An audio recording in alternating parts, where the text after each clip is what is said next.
hard for me to get excited about this time of year, Andy. Why should I? Yeah, well, the Asian swing's here, you know. I'm a big fan of it. I like good quality tennis on hard courts, you know. Like the US Open? Well, yeah, it's probably as you suggested last week, that should be the end. And, you know, after seeing some of the results so far this week in Shanghai with Schwartzman, Raonic, and Kyrgios all out early, maybe you could be right.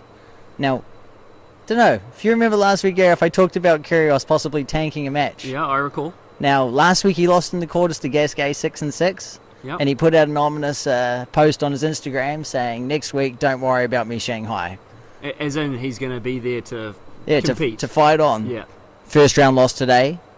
Bradley Kahn, 3 sets. Bradley Kahn, he's 103 in the world. Now, I think that's something to worry about if you're a Kyrgios concerning. fan. Yeah. You know, 3 years, it could be 4 years in a row where he's lost first round to Shanghai. Hilarious.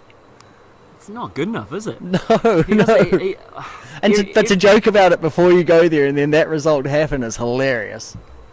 Jeez. Right? I don't know what to say about him. So who won those events this week? Last week what happened was, in Beijing, Nikolai Basilashvili. That's right. He came out of nowhere. What a tournament. I would never have picked him. No, he beat Dalpo in the final 4-4. That's impressive. You know, Dalpo again, you know, what a consistent year he's had. You know, injury-free almost and making another 500 final. That's his 6th of the year, I believe. Is that yeah, correct? I think so. Beating Fognini in the semi. Fognini withdrew, but, you know, again, Fognini.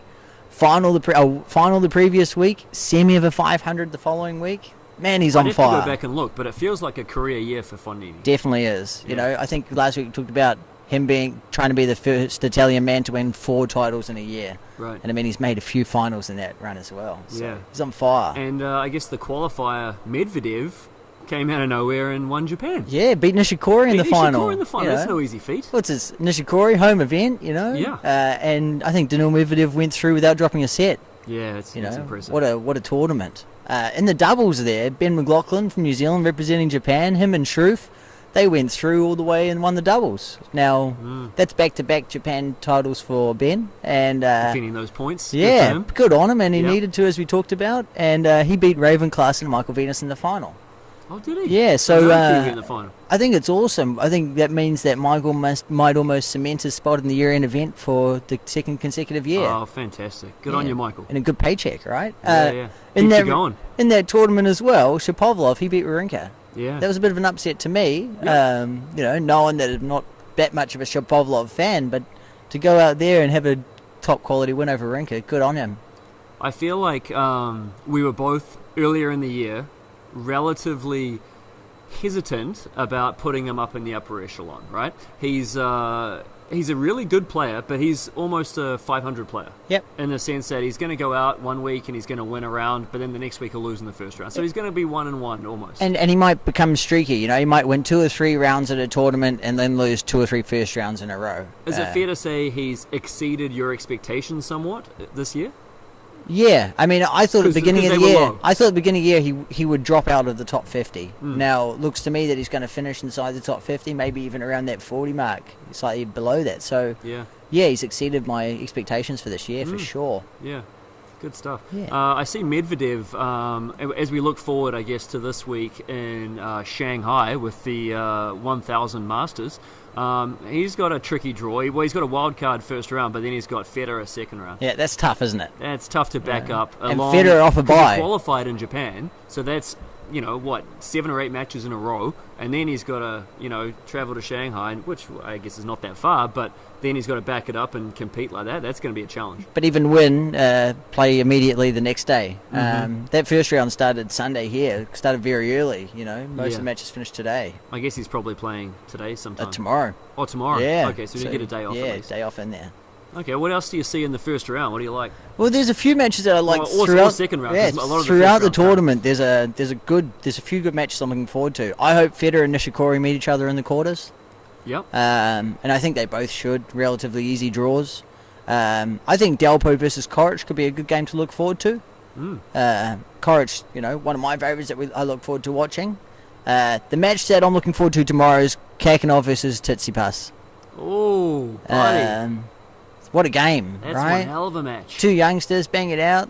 Is that first round or second round? Second round. They both won. Kakanov won first round, and he's got to play Tsitsipas second. So that's going to be some high-quality tennis. And Tsitsipas got through Monfils in the first round. Jeez. That's impressive. Yeah. So they both got, that's a draw for them. Young guy to beat a young guy to get some decent points. And the winner's got Kevin Anderson, probably, which, Kevin Anderson's solid, but he's not unbeatable. No, he lost early, I think, last week. Yep.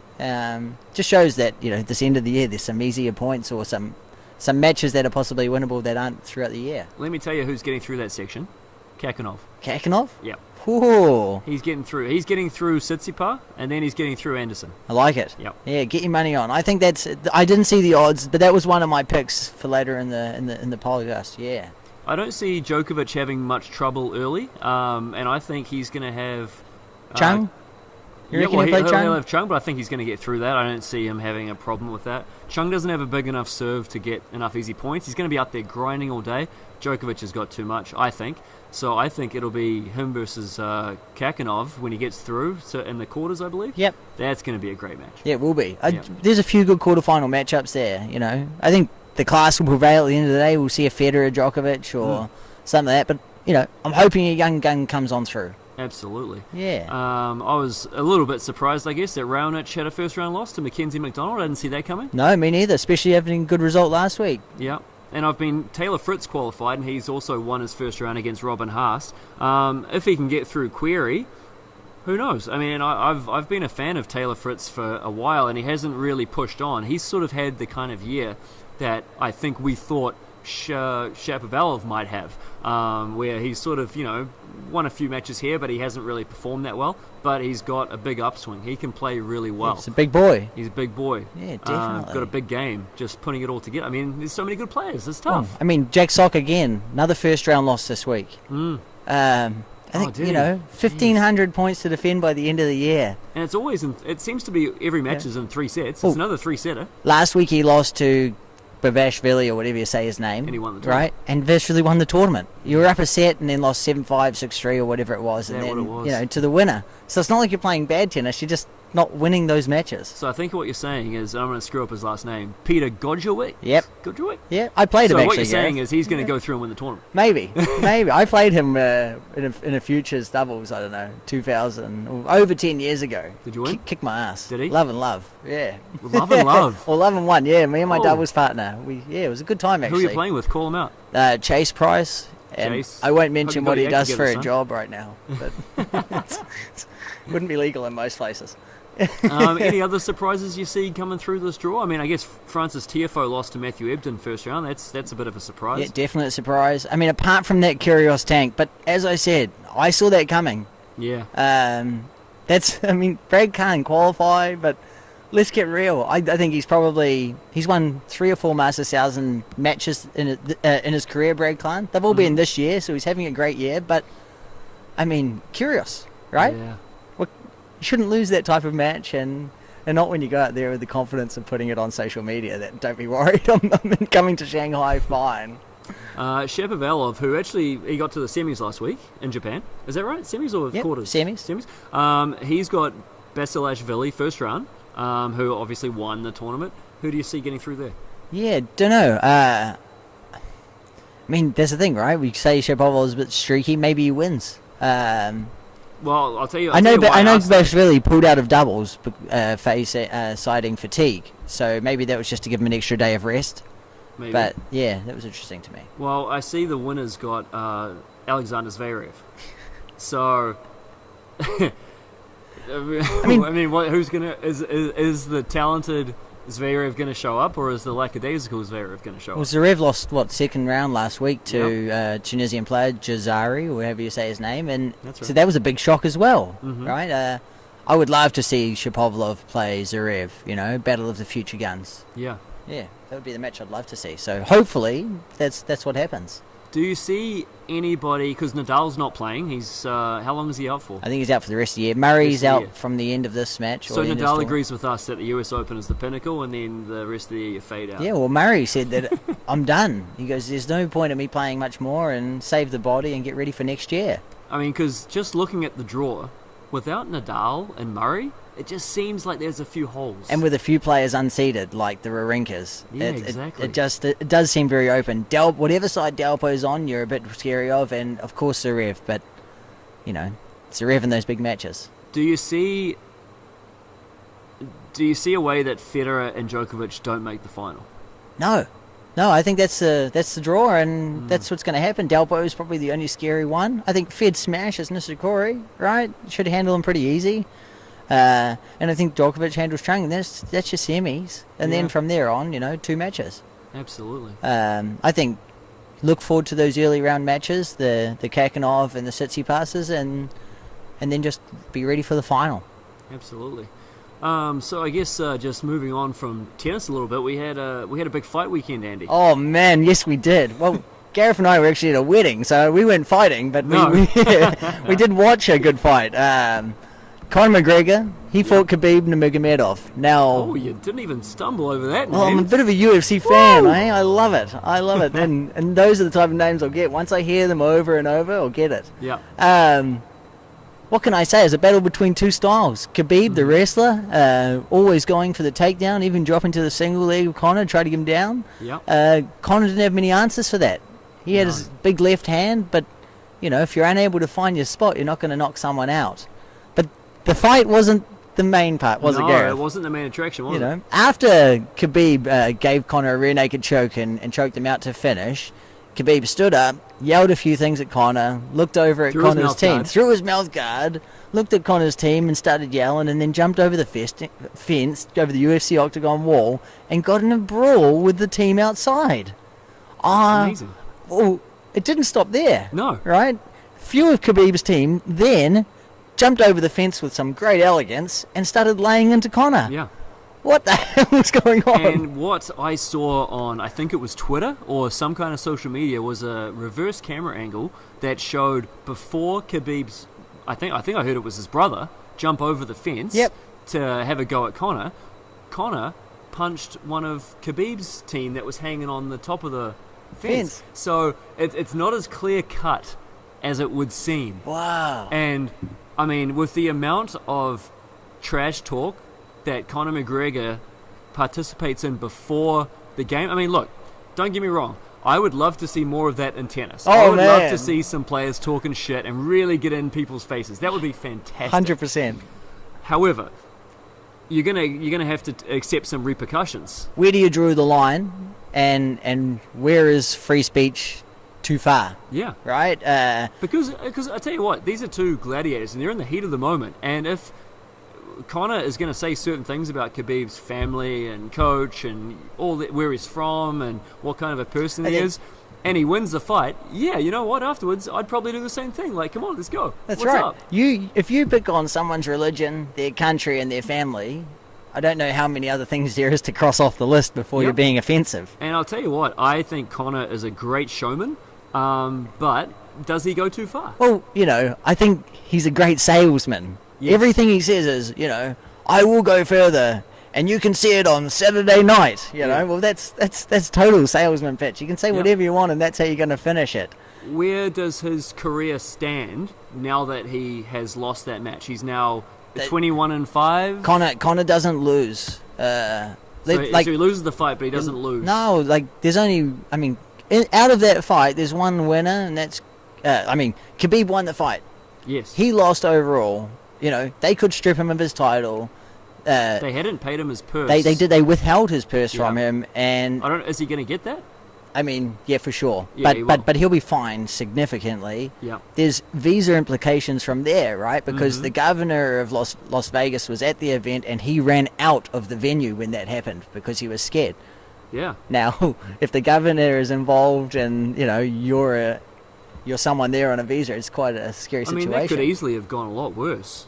That could have turned into a full-out brawl in the whole Malice of the Palace, back in the day, and even... He's lucky. Khabib is lucky that he got out of that venue unscathed. Yeah, and I think Dana White did the right thing of not putting the belt on him inside the octagon and let him escort him out of the building, because it sort of happened without everyone noticing by the looks of it. Otherwise, they only started pelting him stuff when he got to the tunnel. Absolutely. He could have been mauled. And...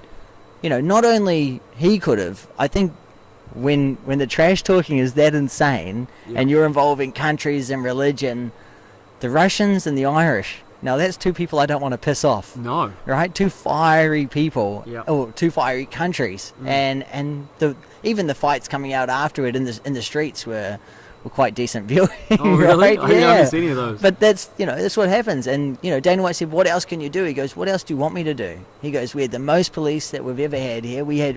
And how quickly everything stopped was, I guess, a good credit to how well they ran it. They were ready for everything. I thought it was telling that usually Connor has so much to say. I know I'm McGregor. Yeah. But I didn't see a post-match press conference from him. No, he put out a tweet or an Instagram post saying, I think, we won, I may have lost the battle, but I've won the war, or we're winning the war or something, something very interesting. I would have to get the quote properly, but... I don't know if he won the battle or the war. One of Connor's best quotes is, if we don't win, we learn.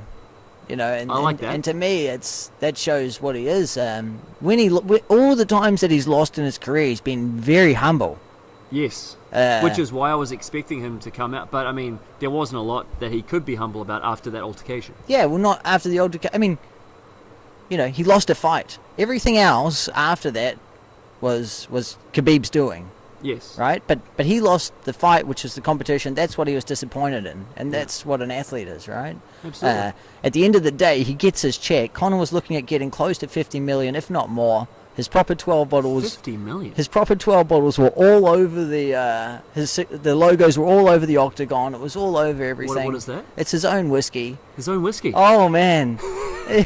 He's got, and if you've got your own whiskey sponsoring the event and you're getting pay-per-view points, they're saying it's possibly the biggest pay-per-view event. They were saying it's trending towards 3 million. Now, biggest pay-per-view UFC event, right? And do you think there is a market for tennis to go more in that realm? And here's what I mean by that. We spoke last week about how, we've got this these new tournaments coming in, like the Majesty Cup, where it's going to be $10 million. Is there a possibility for tennis to do more of that stuff, pay-per-view, and have press conferences where they're actually? I would really like to see it, right? Connor uses as a way to get in someone's head, right?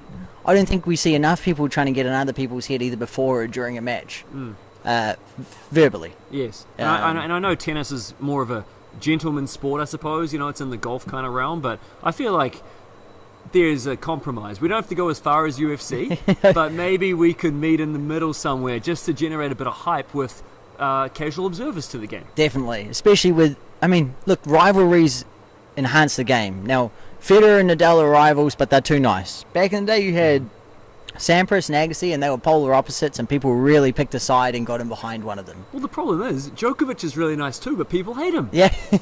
Why? He's an unusual nice. Because he was like right? gluten-free or something? Yeah. Come on, man. Who cares? You can't be the challenger coming up, right? No. Not against those top few. You want to be the guy after the guy. Yeah. So we've pretty much been through our picks. Do you have any TAB picks or anything before we wrap it up? It's tough this week considering what time we are compared to China, but I think Kakanov over Tsitsipas, like we talked about, that's going to be possibly an underdog considering he's unseeded. And I like the winner of Chung's match to beat Cecchinato in the second round. Cecchinato, easy second round match. He's got to start taking advantage of some of these draws because he's getting buys at a lot of these events. He is. Because he won, he got runner-up French Open? Won the French Open? What did he get? Semis? Don't know. We should do better than that, We Gareth. should do better than that. But he had a good result for a cheater. Didn't he get to the final? No, man. Oh, he got really far. Nadal and Djokovic. So he got to the semis. Yes. Yeah, I think so. Yeah, and he's still 21 in the world. Yeah. So it's that same Jack Sock battle, right? If you don't take advantage of being up that high, and by the time you've got to defend those points, you're fucked. You can fall pretty quick. 12 months. Yeah. All right, should we wrap it up there? Definitely, man. All right, sweet. We are Two Guys Talk Tennis. That's Andy. I'm Gareth. Please find us on iTunes and Stitcher. If you want us to discuss a certain topic, please reach out on YouTube, Instagram, and Twitter. If you like the cut of our jib, please subscribe, rate, and share. Be kind to each other. Peace out.